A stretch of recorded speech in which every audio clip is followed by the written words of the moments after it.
আসসালামু আলাইকুম। নতুন আরেকটা ভিডিওতে সবাইকে স্বাগতম জানিয়ে ভিডিওটা শুরু করতেছি। আজকে আমি কলমির শাক দিয়ে লইট্টা শুটকি দিয়ে চচ্চড়ি করব, সেটাই আপনাদের সাথে শেয়ার করব। দেখুন, আমি এখানে লইট্টা শুটকি নিয়ে নিয়েছি আর নিয়ে নিলাম কলমির শাক এবং দুইটা আলু দিয়ে দিয়েছি।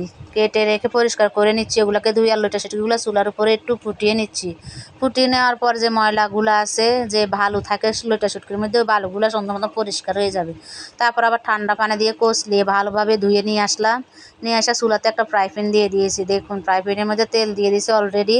তেলটা গরম হয়ে যাওয়ার পর আমি শুটকিগুলো দিয়ে দিয়েছি। আসলে আমার ফ্রাই প্যানটা নতুন থাকতে এত সুন্দর দেখা গেছে, আর দিনে দিনে যখন এটাতে রুটি বা ভাজি যাই করতে করতে কিন্তু নিচ দিয়ে কেমন যেন একটা কালো হয়ে গেছে। যতই মাজি পরিষ্কার হয় ঠিক আছে, কিন্তু তাও কেমন পর আবার কালচে ভাব হয়ে যায়।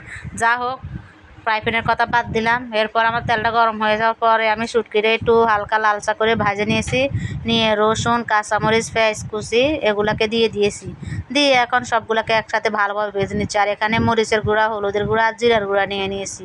নিয়ে এগুলোর মধ্যে একটু পানি দিয়েছি। পানি দিয়ে একটু ভালোভাবে নাড়াচাড়া করে মিশিয়ে নিলাম। নিয়ে এই যে শুটকির মধ্যে দিয়ে দিলাম। দিয়ে মশলাটুকুকে এখন এর মধ্যে একটু ভালোভাবে নাড়াচাড়া করে মিশিয়ে একদম ভালোভাবে কষিয়ে নিতে হবে।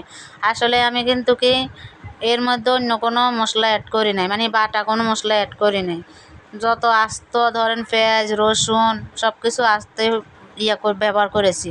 দিয়ে এরপরে একটু পানি দিয়ে দিলাম। এর আগে দিয়ে একটু আবার স্বাদ মতো লবণও দিয়ে দিয়েছি। দিয়ে এখন পানিটা দিয়ে ভালোভাবে কষিয়ে নিলাম। কষানো হয়ে গেছে যখন, তারপর আমি শাক আর যে আলু কেটে রেখেছি ওগুলাকে দিয়ে দিলাম। দিয়ে ঢাকনা দিয়ে দিচ্ছি। দিয়ে 3-4 মিনিটের মতো ঢাকনা দিয়ে রান্না করে নিয়েছি। এই এখন শাকটা নুয়ে যখন কমে গেছে, তখন আমি ঢাকনাটা তুলে একটু ভালোভাবে নাড়াচাড়া করে নিচ্ছি। নিয়ে উল্টে পাল্টে দিচ্ছি। আর ভালোভাবে নাড়াচাড়া করে দিলে তাহলে আর নিচ দিয়ে লেগে যাবে না, এই জন্য একটু ভালোভাবে নাড়াচাড়া করে দিতে হবে। দেখুন, নিচের মশলাগুলো উপরে তুলে দিচ্ছি আর শাকগুলোকে সম্পূর্ণভাবে মিশিয়ে দিলাম। দিয়ে আবার একটু ঢাকনা দিয়ে দিলাম।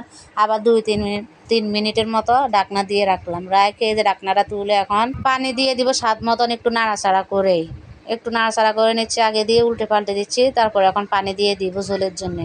এর মধ্যে একটু ঝোল দিতেই হবে। আমার শাক থেকে বেশি পানি বের হয় না। কিসের জন্য? যে আমি শাকটা অনেক আগে ধুয়েই জাকাতে সেঁকে রেখেছি, এই জন্য পানিটা কম বের হয়েছে।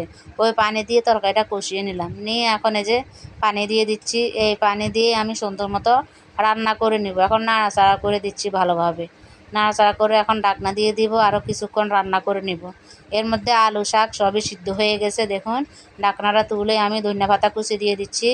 হাত দিয়ে কুচিয়ে দিচ্ছি। ধনিয়া পাতাগুলো একদম নরম, তো শক্ত হলে বটি দিয়ে কাটতে হতো। আমি কিন্তু হাত দিয়ে কুচিয়ে দিলাম সুন্দর মতো। দিয়ে একটু নাড়াচাড়া করে শাকগুলোর সাথে ধনিয়া পাতা মিশিয়ে নিলাম। নিয়ে এই যে ঝোল শুকিয়ে নিলাম, একদম মাখা মাখা টাইপের। এখন চুলা থেকে নামিয়ে নিয়েছি। কেমন হয়েছে আমার কলমি শাকের রেসিপি? যদি ভালো লেগে থাকে অবশ্যই লাইক, কমেন্ট, শেয়ার করবেন। আল্লাহ হাফেজ।